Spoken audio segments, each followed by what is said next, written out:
200 से ज्यादा fighter plane Iran पर नजर गड़ाए हुए हैं।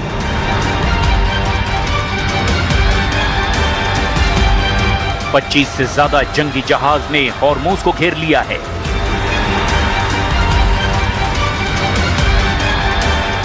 ईरान के खिलाफ नाकेबंदी को 2 हफ्ते से ज्यादा हो गया है।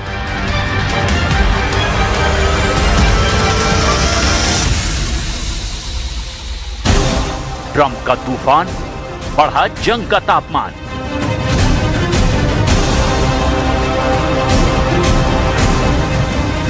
Operation epic fury 2.0 launch. फरवरी के आखिर में जब अमेरिका ने ऑपरेशन एपिक फ्यूरी और इजराइल ने ऑपरेशन मिडनाइट हैमर लॉन्च किया तो ईरान की मिसाइल फैक्ट्रियों को निशाना बनाया। तेहरान के न्यूक्लियर साइट पर अटैक किए, खार्क द्वीप पर हमले हुए, स्ट्रेट ऑफ हॉर्मुज में नाकेबंदी हुई। ट्रंप ने कहा, हम ईरान को न्यूक्लियर हथियार नहीं बनाने देंगे, लेकिन अब बात नेगोशिएशन पर अटकी हुई है। पाकिस्तान में जेडी वेंस की अगुवाई में बातचीत फेल हो गई। ईरान ने अमेरिका की शर्तों को मानने से ही इनकार कर दिया। सवाल ये, अब आगे क्या होगा? 2 दिन में ट्रंप ने सोशल मीडिया पर 2 पोस्ट जारी किए। एक पोस्ट में ईरान पर अमेरिका की शर्त मानने का दबाव बनाया, ईरान को समझदार होने की सलाह दी और खुद को बैड गाय बताते हुए दूसरे पोस्ट में युद्ध की चेतावनी दी और ऐसे तूफान के आने का दावा किया जिसे रोका नहीं जा सकता। आखिर ट्रंप का इरादा क्या है? ट्रंप का टारगेट हॉर्मुज नहीं है। ट्रंप की राह में सबसे बड़ा रोड़ा है ईरान। ट्रंप को सिर्फ ईरान को तोड़ना नहीं है, वो चाहते हैं ओपेक पर कंट्रोल।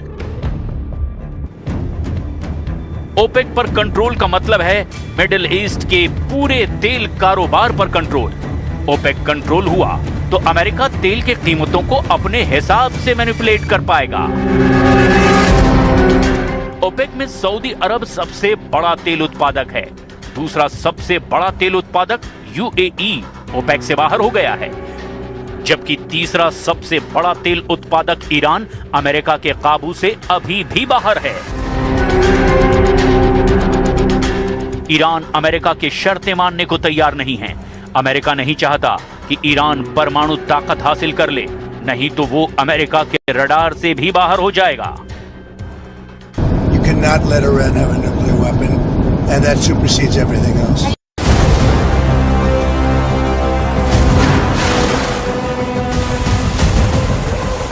चालीस दिन की लड़ाई, तेहरान पर डील का दबाव बनाने में कामयाब नहीं होने के बाद रिपोर्ट में दावा किया गया कि अमेरिकी सेना के सेंट्रल कमांड ने ईरान के खिलाफ जंग का नया ब्लूप्रिंट तैयार किया है। अमेरिका का यह हमला कितने दिनों का होगा? क्या अमेरिका छोटा लेकिन ताकतवर हमला करेगा?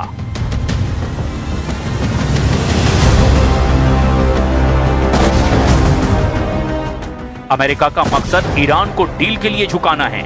ईरान के खिलाफ चल रही जंग को निर्णायक मोड़ देना है। अमेरिका इस बार पावर प्लांट, एनर्जी साइट और बची हुई बैलिस्टिक मिसाइल और ड्रोन साइट को निशाना बना सकता है। ईरान की न्यूक्लियर प्रोग्राम से जुड़ी हुई साइट को फिर से निशाना बना सकता है। लेकिन अमेरिका ने हमला किया तो ईरान चुप नहीं बैठेगा। वो पहले से कहीं तेज पलटवार की चेतावनी दे चुका है।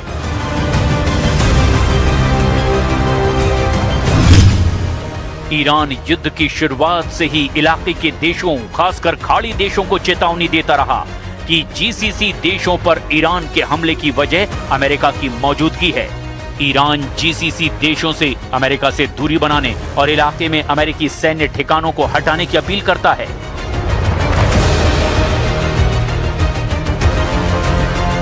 अमेरिका और ईरान में जंग का काउंटडाउन शुरू हो चुका है। अमेरिकी सेंट्रल कमांड ने ट्रंप को पूरा ब्लूप्रिंट भी दिखा दिया है, लेकिन इस बीच एक बम व्हाइट हाउस में फूटा है। अमेरिका के उपराष्ट्रपति जेडी वेंस ने रक्षा मंत्री पीट हेगसेथ के दावों पर ही सवाल खड़े कर दिए हैं।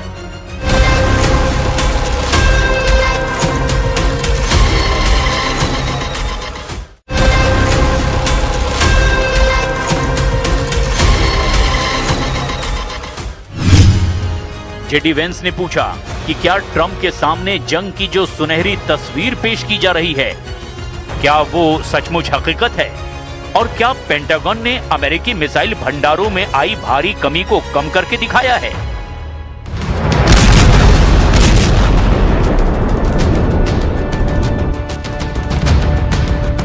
तो सवाल ये कि क्या अमेरिका सच में जंग के लिए तैयार है या ट्रंप को किसी बड़ी चाल में फंसाया जा रहा है? मिडिल ईस्ट में हालात तेजी से बदल रहे हैं। रिपोर्ट बताती है कि अमेरिका के रक्षा मंत्री पीट हेग्सेथ और ज्वाइंट चीफ ऑफ स्टाफ के चेयरमैन जनरल डैन केन ने अमेरिकी सेना के एक्शन की खूब तारीफ की, लेकिन विपक्ष के सवालों का ठीक-ठीक जवाब नहीं दे पाए। Secretary Hegseth, you have been lying to the American public about this war from day one, and so has the President. You have misled the public about why we are at war. You and the President have offered ever-changing reasons for this war. You should know better. Shame on you. Calling this a quagmire 2 months in. The effort, what they've undertaken, what they've succeeded, the success on the battlefield that could create strategic opportunities, the courage of a president to confront a nuclear Iran, and you call it a quagmire, handing propaganda to our enemies? Shame on you for that statement.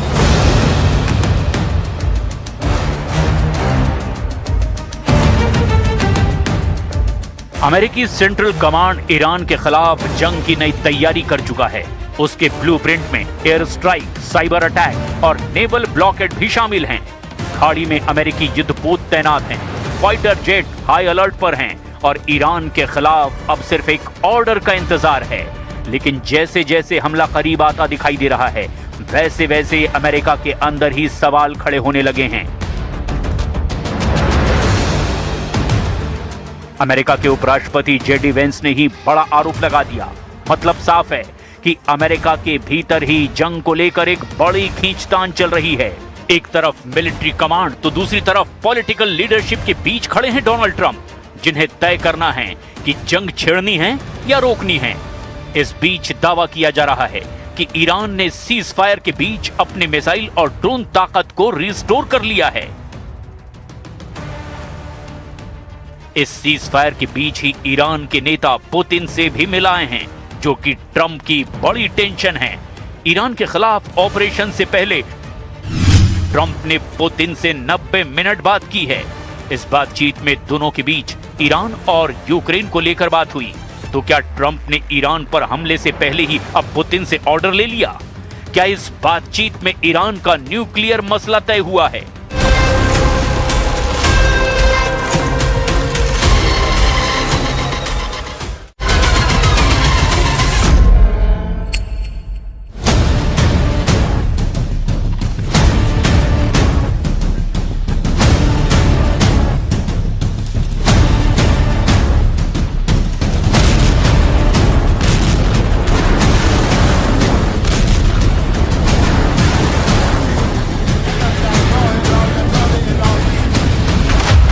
Iran में उतरे heart attack हथियार, Tehran का सर्वनाश करेंगे Trump.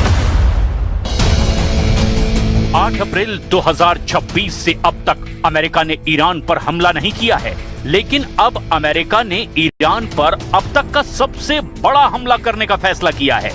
American central command के chief commander admiral Brad Cooper ने Trump को हमले का पूरा ब्लूप्रिंट भी दिखा दिया है। दावा तो यहां तक किया जा रहा है कि अमेरिका ईरान पर सीमित छोटा लेकिन अब तक का सबसे घातक और भीषण हमला करने जा रहा है। खबर तो यहां तक है कि 8 अप्रैल से अब तक जो सीज फायर का नाटक किया गया है, उसके पीछे अमेरिका की वो सैन्य तैयारी थी जिसे बड़ी तेजी से पूरा किया जा रहा है।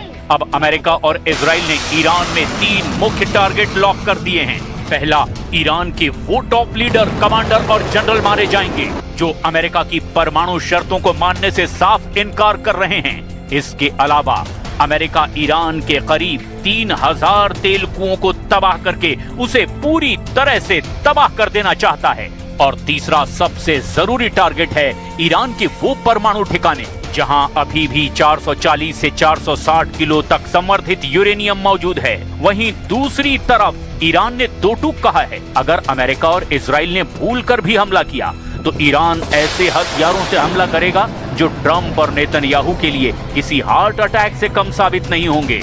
इस बीच सबसे चौंकाने वाली खौफनाक रिपोर्ट ये है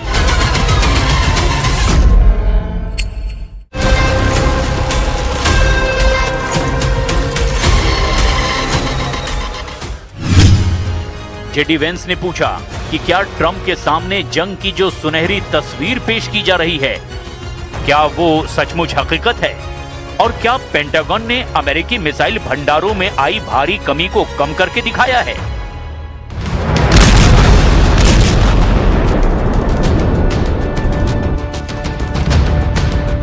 तो सवाल ये कि क्या अमेरिका सच में जंग के लिए तैयार है या ट्रंप को किसी बड़ी चाल में फंसाया जा रहा है? मिडिल ईस्ट में हालात तेजी से बदल रहे हैं। रिपोर्ट बताती है कि अमेरिका के रक्षा मंत्री पीट हेग्सेथ और ज्वाइंट चीफ ऑफ स्टाफ के चेयरमैन जनरल डैन केन ने अमेरिकी सेना के एक्शन की खूब तारीफ की, लेकिन विपक्ष के सवालों का ठीक-ठीक जवाब नहीं दे पाए।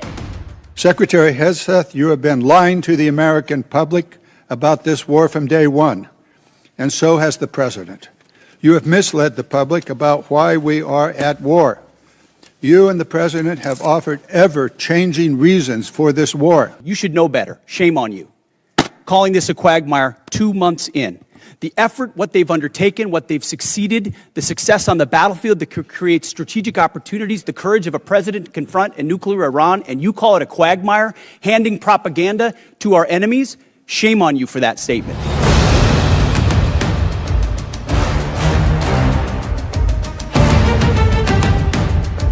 अमेरिकी सेंट्रल कमांड ईरान के खिलाफ जंग की नई तैयारी कर चुका है। उसके ब्लूप्रिंट में एयर स्ट्राइक, साइबर अटैक और नेवल ब्लॉकेड भी शामिल हैं।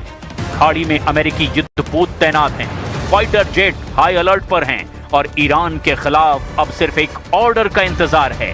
लेकिन जैसे जैसे हमला करीब आता दिखाई दे रहा है, वैसे वैसे अमेरिका के अंदर ही सवाल खड़े होने लगे हैं। अमेरिका के उपराष्ट्रपति जेडी वेंस ने ही बड़ा आरोप लगा दिया। मतलब साफ है कि अमेरिका के भीतर ही जंग को लेकर एक बड़ी खींचतान चल रही है।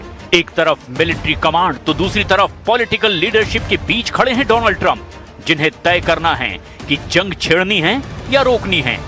इस बीच दावा किया जा रहा है कि ईरान ने सीज फायर के बीच अपने मिसाइल और ड्रोन ताकत को रिस्टोर कर लिया है। इस सीज फायर के बीच ही ईरान के नेता पुतिन से भी मिलाए हैं, जो कि ट्रंप की बड़ी टेंशन है। ईरान के खिलाफ ऑपरेशन से पहले ट्रंप ने पुतिन से 90 मिनट बात की है। इस बातचीत में दोनों के बीच ईरान और यूक्रेन को लेकर बात हुई। तो क्या ट्रंप ने ईरान पर हमले से पहले ही अब पुतिन से ऑर्डर ले लिया? क्या इस बातचीत में ईरान का न्यूक्लियर मसला तय हुआ है?